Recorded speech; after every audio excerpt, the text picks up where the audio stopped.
구독, 구독, 구독!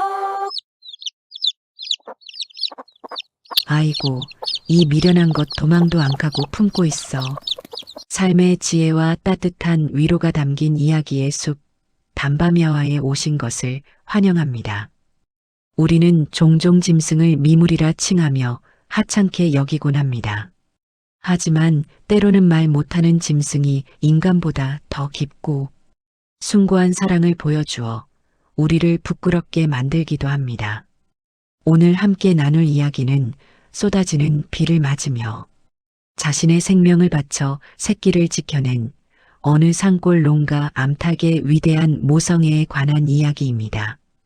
강원도 깊은 산골, 첩첩산중이라는 말이 어울리는 외딴 곳에 김노인 내외가 살고 있었습니다. 자식들은 모두 도시에 나가 살고 노부부의 적적함을 달래주는 것은 마당을 뛰어노는 강아지 한 마리와 닭장의 닭들 뿐이었습니다. 그 중에서도 김노인이 유독 아끼는 녀석이 있었으니 바로 털이 황금빛으로 윤기나는 누런 암탉, 누렁이였습니다. 구구구 밥 먹자. 옳지, 많이들 먹어라. 우리 누렁이도 이리 와서 먹어. 이 누렁이는 올봄에 갓 태어난 병아리 12마리를 거느린 어미 닭이었습니다.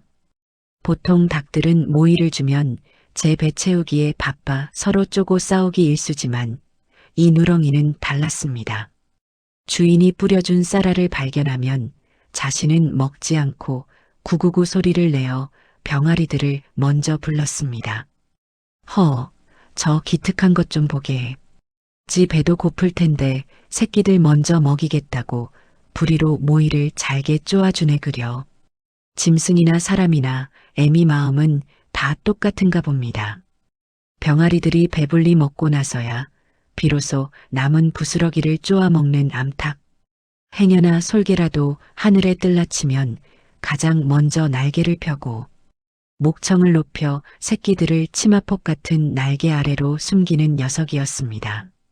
김노인은 그런 암탉을 볼 때마다 도시에 나가 고생하는 자식들 생각이 나서 짠한 마음이 들곤 했습니다. 그래, 너도 새끼들이 금쪽같지? 나도 그렇다. 잘 먹고 무럭무럭 키워서 다들 제 목 타게 만들어야지. 그게 부모 마음 아니겠냐. 산골의 하루는 평화로웠습니다. 따뜻한 햇살 아래 병아리들은 어미 등 위를 오르락 내리락하며 재롱을 피웠고 암탉은 졸음이 오는 눈을 억지로 뜨며 주변을 경계했습니다. 이 평화가 영원할 것만 같았던 그 산골 마을에 어둠과 함께 불길한 그림자가 드리우기 시작한 건 여름 장마가 시작되던 어느 날 밤, 며칠째 굵은 장대비가 쏟아지던 밤이었습니다. 산짐승들도 숨을 죽이고 비를 피하는 칠흑 같은 어둠 속 김노인도 일찌감치 저녁을 먹고 안방 아랫목에 누웠지만 왠지 모르게 잠이 오지 않았습니다. 빗소리에 섞여 들려오는 묘한 기척 때문이었습니다. 할멈 자나? 밖에서 무슨 소리 안 들려? 닭들이 회를 치는 것 같은데. 비가 이렇게 오는데 짐승인들 돌아다니겠어요? 그냥 빗소리겠죠. 주무세요. 하지만 김노인의 귀는 정확했습니다. 마당 한 구석에 있는 닭장 뒤편 빗물에 물러진 흙벽 틈새로 무언가가 스르르 미끄러져 들어오고 있었습니다. 비늘이 번들거리는 차가운 몸통, 혀를 날름거리는 소름 끼치는 소리. 그것은 산에서 내려온 거대한 먹구렁이었습니다. 닭장 안은 순식간에 공포의 도가니가 되었습니다. 본능적으로 포식자의 냄새를 맡은 닭들이 비명을 지르며 회 위로 구석으로 도망쳤습니다. 하지만 갓 태어난 병아리들은 날 수가 없었습니다. 그저 삐약삐약하며 어둠 속에서 갈팡질팡할 뿐이었습니다. 굶주린 구렁이의 노란 눈동자가 어둠 속에서 병아리들을 향해 번뜩였습니다. 독을 품은 송곳니를 드러내며 병아리 무리를 향해 따리를 트는 그 순간 구석에 숨어있던 다른 닭들과 달리 어둠을 가르고 튀어나온 그림자가 있었습니다. 바로 어미 닭 누렁이였습니다. 누렁이는 병아리들 앞을 가로막고 날개를 잇는 힘껏 펼쳤습니다. 자신의 몸을 최대한 부풀려 거대하게 보이게 하려는 필사적인 몸부림이었습니다. 마치 내 새끼들에게 손대려면 나를 먼저 넘어가라라고 외치는 듯 했습니다. 거대한 구렁이와 작은 암탉의 대치, 승산이 없는 싸움이었습니다. 암탉은 지금이라도 회 위로 날아오르면 살 수 있었습니다. 하지만 녀석의 발바닥 아래에는 두려움에 떨며 파고드는 12마리의 병아리들이 있었습니다. 도망칠 곳 없는 새끼들을 두고 어미는 한 발자국도 물러설 수 없었습니다. 구렁이가 입을 벌리고 달려들었습니다. 암탉은 피하지 않았습니다. 오히려 날카로운 부리로 구렁이의 머리를, 눈을, 몸통을 사정없이 쪼아댔습니다. 자신의 깃털이 뽑히고 살점이 뜯겨나가는 고통 속에서도 암탉의 두 발은 땅에 뿌리내린 나무처럼 병아리들 위를 굳건히 지키고 있었습니다. 꼬꼬꼬. 암탉은 병아리들을 안심시키려는 듯 싸우는 와중에도 낮고 부드러운 소리를 냈습니다. 괜찮다 아가들아. 엄마가 여기 있다. 무서워 말고 내 품에 꼭 숨어 있으렴. 그것은 전투의 함성이 아니라 죽음을 앞둔 어미가 부르는 마지막 자장가였습니다. 독이 잔뜩 오른 구렁이가 암탉의 가슴을 물었습니다.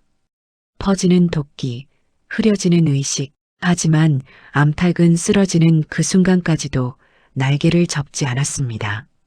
오히려 마지막 남은 힘을 짜내어 날개를 더 넓게, 더 포근하게 펼쳐 병아리들을 완전히 덮어버렸습니다. 차가운 빗물도 구렁이의 시선도 닿지 않도록. 시간이 얼마나 흘렀을까요? 치열했던 닭장의 소라는 빗소리에 묻혀 잦아들었습니다. 닭장 바닥에는 차갑게 식어가는 암탉과 그 옆에 널브러진 구렁이만이 덩그러니 남아 있었습니다. 비는 야속하게도 밤새도록 내렸습니다. 다음 날 아침 언제 비가 왔냐는 듯 하늘은 맑게 개었습니다. 김노인은 눈을 뜨자마자 불길한 예감에 닭장으로 달려갔습니다. 밤새 닭장이 너무 조용했던 것이 마음에 걸렸던 것입니다. 아니, 이게 무슨... 김노인은 닭장 문을 열자마자 자리에 주저앉고 말았습니다. 바닥에는 끔찍한 광경이 펼쳐져 있었습니다. 거대한 구렁이 한 마리가 머리를 쪼인 채 죽어 있었고 그 옆에는 털이 다 뽑히고 피투성이가 된 누렁이가 엎드려 있었습니다. 다른 닭들은 회 위 구석에 모여 벌벌 떨고 있는데 유독 누렁이만이 바닥에 차갑게 굳어 있었습니다. 아이고, 이 미련한 거사. 남들처럼 위로 도망가지 않고 왜 여기서 이러고 있어. 쯧쯧, 독사한테 물려 죽었구나. 죽었어. 김노인은 죽은 구렁이를 막대기로 치워내고 죽은 암탉에게 다가갔습니다. 비에 젖어 깃털이 볼품없이 엉겨붙은 암탉의 모습이 너무나 처량했습니다. 그는 혀를 차며 암탉의 시체를 들어 올리려 했습니다. 양지 바른 곳에라도 묻어줄 요량이었습니다. 가엾은 것, 다음 생에는 사람으로 태어나거라. 김노인이 뻣뻣하게 굳은 암탉의 몸통을 두 손으로 들어 올리는 순간이었습니다. 그는 자신의 눈과 귀를 의심할 수밖에 없는 기적 같은 광경을 목격했습니다. 죽은 암탉의 몸이 들리자 그 차가운 날개 밑에서 노란 솜털 뭉치들이 와르르 쏟아져 나왔습니다. 한 마리, 두 마리, 5마리, 12마리의 병아리들이었습니다. 밤새 쏟아진 폭우와 독사의 공격 속에서도 병아리들은 털끝 하나 젖지 않고 보송보송한 모습 그대로였습니다. 세상에 너희들 살아있었구나. 어미가 너희를 품고 있었어. 병아리들은 영문을 모른 채 죽은 어미의 곁을 맴돌며 삐약삐약 울어댔습니다. 어미가 왜 일어나지 않는지, 왜 밥을 주지 않는지 묻는 듯 했습니다. 김노인은 그제야 알았습니다. 누렁이가 왜 도망가지 않았는지, 왜 그 고통 속에서도 날개를 접지 않고 뻣뻣하게 굳어버렸는지. 미련한 게 아니었구나. 대단하다. 정말 대단해. 사람도 제 목숨 아까워 자식 버리는 세상인데 내가 사람보다 낫구나. 죽은 암탉의 가슴팍은 병아리들의 체온 때문인지 아니면 식지 않은 모성 때문인지 여전히 따뜻했습니다. 독이 퍼져 온몸이 차갑게 식어가는 순간에도 녀석은 자신의 심장만큼은 새끼들을 위해 뜨겁게 남겨두었던 것입니다. 김노인은 죽은 암탉을 품에 안고 한참을 오열했습니다. 김노인은 집 뒤뜰 가장 볕이 잘 드는 곳에 암탉을 묻어주었습니다. 그리고 남겨진 병아리들을 정성껏 거두었습니다. 병아리들은 어미가 남긴 사랑을 먹고 무럭무럭 자라났습니다.